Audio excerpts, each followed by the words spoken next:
Қайырлы күн достар, менің каналыма қош келдіңіздер. Біз бүгін осындай тюрбан ободок жасайтын боламыз. Қазір жасалу жолын сіздерге көрсететін боламын.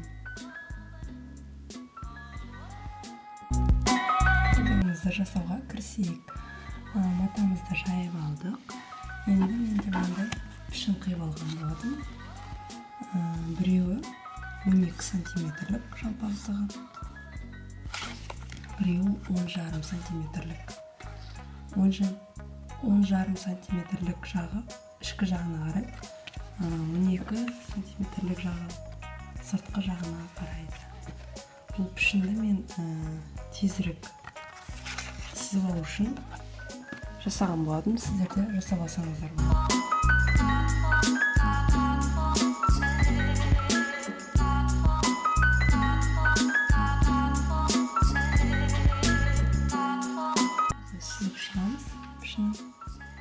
Пішінін сызып шықтық. Енді осыны қиып аламыз.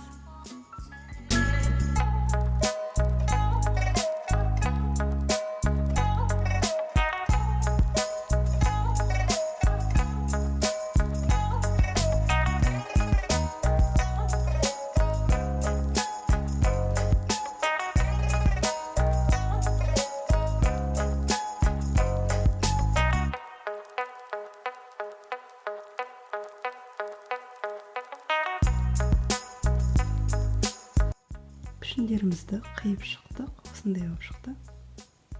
Пішінімізді бір-біріне қаратып алдық. Енді жан-жағын тігіп шығамыз.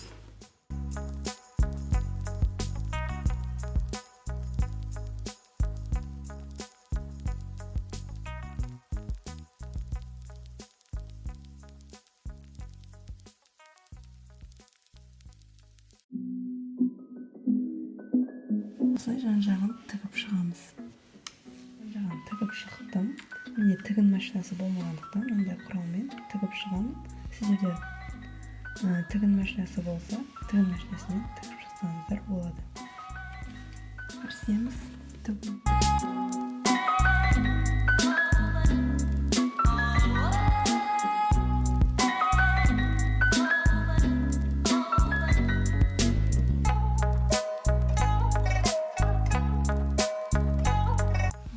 Тігеді. Жан-жағын түгелдей тігіп шығамыз.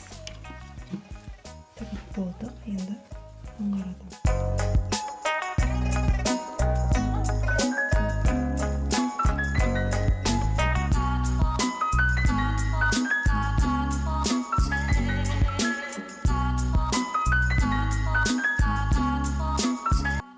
Тесігін білінбейтін тігіспен тігіп тастаймыз. Жан-жақтарын тігістерін тіктеп шығамыз. Бүгімізді қаптап шығамыз. Қалған матамыздан пішін қиып аламыз алдымен.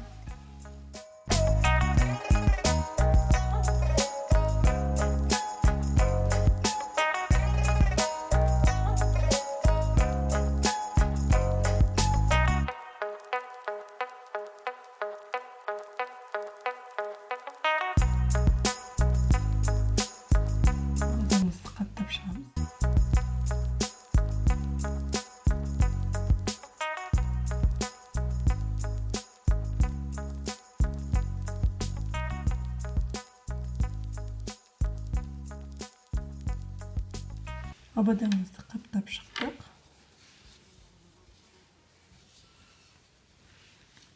Тесігін білінбейтін тігіспен тігіп тастаймыз.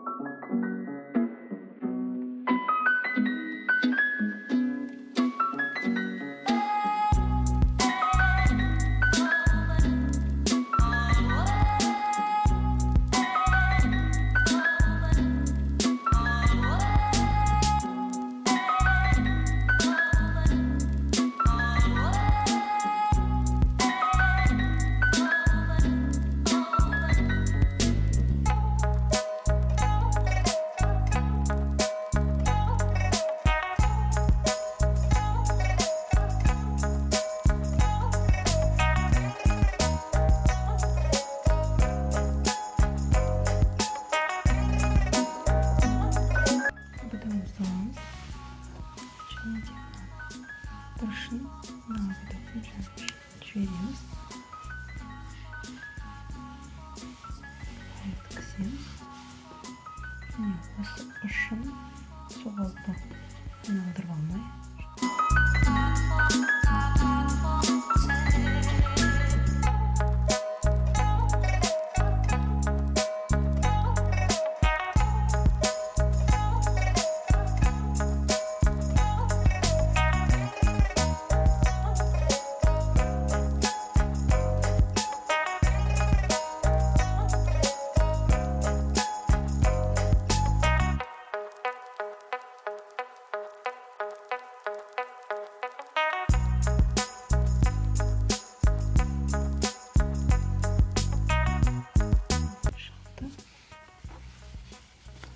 Дұрыстауамыз оны.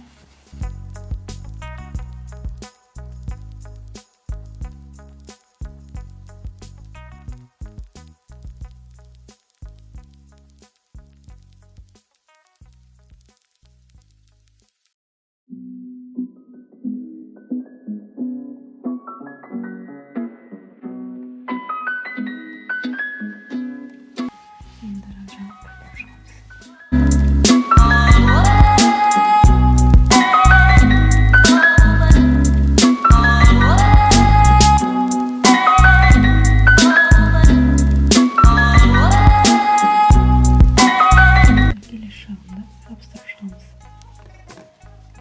Күйлеп шықтық, осындай әдемі болып шықты. Енді артқы жағынан түртпей шамсы кіргіземіз. Енді моншақтарын тігеміз. Безендіру үшін.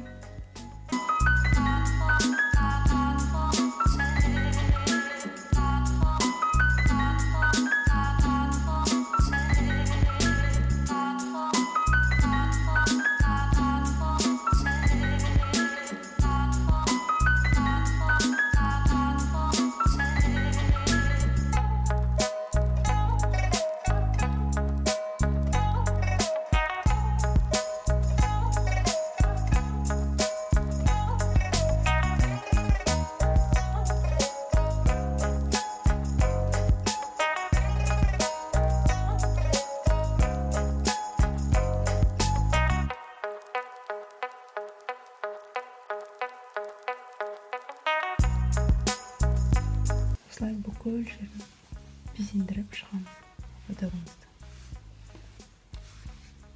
Ободогымызды моншақтармен осылай безендіріп шықтық. Осындай әдемі болып шықты.